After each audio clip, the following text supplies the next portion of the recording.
ఎన్నికల సమయంలో పేద ప్రజలకు ఇచ్చిన మాట ప్రకారం ముఖ్యమంత్రి నారా చంద్రబాబు నాయుడు ఉప ముఖ్యమంత్రి పవన్ కళ్యాణ్ నేతృత్వంలోని కూటమి ప్రభుత్వం సూపర్ 6 హామీలను అత్యంత పారదర్శకంగా అమలు చేస్తోందని రాష్ట్ర పర్యాటక సాంస్కృతిక సినిమాటోగ్రఫీ శాఖ మంత్రి కందుల దుర్గేష్ అన్నారు. బుధవారం నిడదవోలు నియోజకవర్గం ఉండ్రాజవరం మండలం మోర్తా గ్రామంలో మంత్రి దుర్గేష్ పర్యటించారు. ఈ సందర్భంగా ఎన్టీఆర్ భరోసా పెన్షన్లను లబ్ధిదారుల ఇంటికే వెళ్లి స్వయంగా పంపిణీ చేశారు. వృద్ధులు, దివ్యాంగులను ఆత్మీయంగా పలకరించి వారి ఆరోగ్య పరిస్థితులపై ఆరా తీశారు. అనంతరం పలువురు చిన్నారులకు అక్షరాభ్యాసం చేయించారు.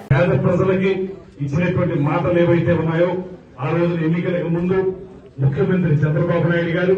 ఉప ముఖ్యమంత్రి పవన్ కళ్యాణ్ గారు మొత్తం రాష్ట్రం అంతా తిరుగుతూ ఇచ్చినటువంటి హామీలు, సూపర్ 6 పథకాలు ఏవైతే ఉన్నాయో వాటన్నింటినీ కూడా అధికారంలోకి రాగానే రాష్ట్రంలో ఆర్థిక పరిస్థితి బాగోలేకపోయినా ఆ రోజు 2019 నుంచి 24 వరకు ఉన్నటువంటి ప్రభుత్వం మొత్తం ఖజానాన్ని ఖాళీ చేసేసి వెళ్లిపోయినా ఏనాడు కూడా వెనకంజ వేయకుండా ఇచ్చినటువంటి ప్రతి హామీని అమలు చేసుకుంటూ వస్తున్నటువంటి సందర్భాన్ని మీకు గుర్తు చేస్తా ఉన్నాం. ఇవాళ అధికారంలోకి వచ్చిన వెంటనే 3,000 రూపాయల పెన్షన్ 4,000 పెంచడం, అదేవిధంగా 3,000 రూపాయలు ఇచ్చేటువంటి దివ్యాంగ పెన్షన్లని వాటిని 6,000కి పెంచడం, అదేవిధంగా పూర్తిగా మంచానికి అంటిపెట్టుకుపోయి ఉన్నటువంటి దివ్యాంగులకి 15,000 వరకు కూడా పెన్షన్లు ఇవ్వడం లాంటి సాహసోపేతమైనటువంటి కార్యక్రమాలను చేపట్టినటువంటి నాయకులు శ్రీ చంద్రబాబు నాయుడు గారు. అదేవిధంగా మీ అందరికీ నేను మనవి చేసేది, ఆ తర్వాతి కాలంలో వరుసగా మనం ఒక్కొక్క కార్యక్రమాన్ని మొదలు పెట్టుకుని దీపం పథకం కింద ఉచిత గ్యాస్ కార్యక్రమం కానివ్వండి, అదేవిధంగా ఆ రోజు వైఎస్ఆర్ ప్రభుత్వంలో ఇంట్లో ఎంతమంది పిల్లలు ఉంటే అంతమంది పిల్లలకి చదువుకోవడానికి అమ్మఒడి ఇస్తామని చెప్పి నమ్మబలికి అధికారంలోకి వచ్చిన తర్వాత ఒక్కళ్ళకే ఇస్తామనేటువంటి మాటతోటి ఆ కార్యక్రమాన్ని తొంగలో తొక్కినటువంటి సందర్భం మనం చూసాం. అయితే ఇవాళ ఈ ప్రభుత్వం ముఖ్యమంత్రి చంద్రబాబు నాయుడు గారి నేతృత్వంలో తల్లికి వందనం పేరుతోటి ఇంట్లో ఎంతమంది పిల్లలు చదువుకుంటుంటే వారందరికీ కూడా 15,000 రూపాయలు చొప్పున సంవత్సరానికి ఇచ్చేటువంటి కార్యక్రమానికి శ్రీకారం చుట్టినటువంటి సందర్భానికి మనం చేస్తున్నాం. తల్లికి వందనం కార్యక్రమాన్ని ఇవాళ ఏ మూలకు వెళ్లినా కూడా ప్రజలందరూ కూడా ఆహ్వానిస్తున్నారు, గొప్పగా చెప్పుకుంటున్నటువంటి సందర్భం. అదేవిధంగా అన్నదాత సుఖీభవ, ఇక్కడ చాలా మంది రైతులు వచ్చారు. ఆ రోజు మీకు తెలుసు జగన్మోహన్ రెడ్డి గారు ఇచ్చినటువంటి హామీ ఏంటంటే సంవత్సరానికి 12,500 రూపాయలు మేము స్వయంగా ఇస్తాం రాష్ట్ర ప్రభుత్వం అనేటువంటి మాట చెప్పి అక్కడ కేంద్ర ప్రభుత్వం నుంచి వచ్చేటువంటి 6,000ని మీరు ఓన్లీ 7,500 మాత్రం కలిపి 13,500 మాత్రమే ఇచ్చినటువంటి సందర్భాన్ని మనం చూసాం. దాంతో పాటు రైతుల్లో కూడా కులాల వారీగా విడగొట్టి కొన్ని కులాలకి ఇస్తాం, మరికొన్ని కులాలకి ఇవ్వం అనేటువంటి మాట కూడా ఆ రోజు చెప్పారు. ఇవాళ మీరు చూడండి,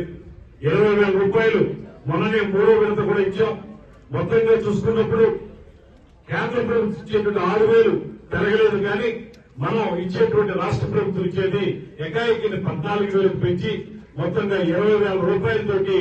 ప్రతి సంవత్సరం కూడా రైతు భరోసా కార్యక్రమాన్ని ఏర్పాటు చేస్తున్నటువంటి సందర్భాన్ని మీ అందరికీ గుర్తు చేస్తూ, అదే సందర్భంలో మరొక నిర్ణయం, రైతు అన్నప్పుడు రైతుకి కులం లేదు, మతం లేదు, ఎవరైనా సరే ఏ రైతైనా సరే రైతు రైతే కాబట్టి అన్ని కులాల వారికి అన్ని మతాల వారికి కూడా ఈ రైతు భరోసా కార్యక్రమాన్ని ఇవ్వాలనేటువంటి ఆలోచనతో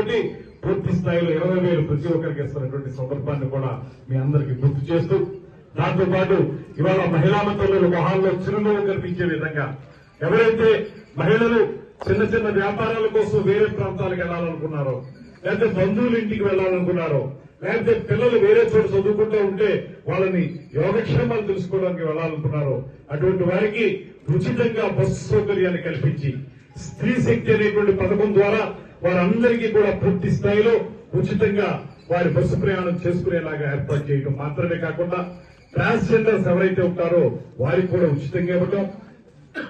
మొన్ననే మరో కొత్త కార్యక్రమాన్ని కూడా దివ్యాంగులు ఎవరైతే ఉన్నారో వారికి కూడా ఉచితంగా బస్సు ప్రయాణం, మగవారైనా ఆడవారైనా సరే దివ్యాంగులైతే వారికి బస్సుల్లో ఉచితంగా ప్రయాణం చేయటం, వారితో పాటు వారికి సహకారులుగా ఎవరైనా వెళితే వాళ్ళకి 10 రూపాయల టికెట్ ఉంటే అందులో 5 రూపాయలు మాత్రమే తీసుకుని 50%కే టికెట్ ఇచ్చేటువంటి కార్యక్రమాన్ని కూడా చేపట్టినటువంటి సందర్భాన్ని మీకు గుర్తు చేస్తూ, ఇలాంటి సాహసోపేతమైనటువంటి నిర్ణయాలు చేయడానికి పరిపాలనా దక్షుడైనటువంటి దేశంలోనే గ్రేట్ విజనరీగా పేరు పొందినటువంటి ముఖ్యమంత్రి చంద్రబాబు నాయుడు గారు ఒక పక్కన, మరో పక్కన పేదవాడి మొహంలో చిరునవ్వు చూడటానికే రాజకీయ పార్టీని పెట్టి దాన్ని సాకారం చేస్తున్నటువంటి ఉప ముఖ్యమంత్రి పవన్ కళ్యాణ్ గారు మరో పక్కన, వీరిద్దరికీ పైన దేశం మొత్తంలోనే ఉక్కు మనిషిగా పేరు పొందినటువంటి నరేంద్ర మోడీ గారు, ఈ ముగ్గురు కలిసి ఈ రాష్ట్రంలో డబుల్ ఇంజిన్ సర్కార్ని నడుపుతున్నటువంటి ఈ సందర్భంలో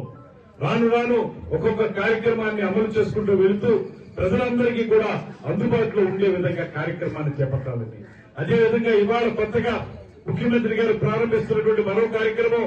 సమాజంలో సరైనటువంటి అవకాశాలు లభించినటువంటి చేనేత వర్గాల వారు ఎవరైతే ఉన్నారో ఆ చేనేత వర్గాల వారికి నెలకి 200 యూనిట్లు ఉచితంగా ఇచ్చే విధంగాను మామూలు మగ్గాల మీద పనిచేసుకునేటువంటి 90,000 మందికి, అదేవిధంగా మరొక 11,900 మంది ఎవరైతే పవర్ లూమ్స్ మీద పనిచేసేటువంటి చేనేత వర్గాల వారు ఉంటారో వారికి నెలకు 500 యూనిట్లు విద్యుత్ ఉచితంగా ఇచ్చేటువంటి కార్యక్రమాన్ని కూడా చేపడుతున్నటువంటి సందర్భాన్ని గుర్తు చేస్తున్నాను. దాంతో పాటు